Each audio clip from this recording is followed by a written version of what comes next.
గుమ్మడికాయ తీపి కూర నేను ఎలా చేస్తానో చూపిస్తున్నానండి.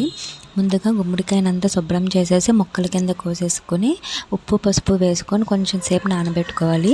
ముక్క గట్టిగా ఉన్న అంటే కర్ర అదే కొంచెం వెనక తొక్క గట్టిగా ఉన్నా పర్వాలేదు అనుకున్న వాళ్ళు అలాగే ఉంచుకోండి. లేదు కొంచెం పిల్లలు ఉన్నారు తినాలనుకున్న వాళ్ళు ఒక్క విజిల్ అయితే వేయించుకోండి, మెత్తగా అయిపోతుంది, ఏమి ఇబ్బంది ఉండదు.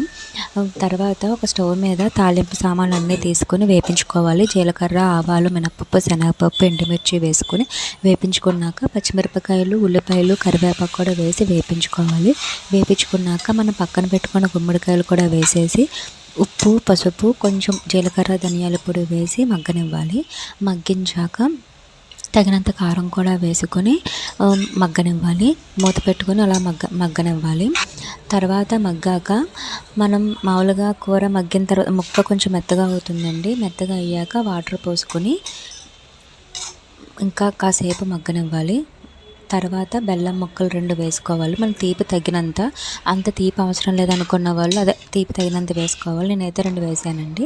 వేసుకున్నాక మగ్గించాక చూస్తే ఆ నీళ్ళంతా ఆవిరైపోయాక చూస్తే మనకి కూర అయితే రెడీ అయిపోతుంది.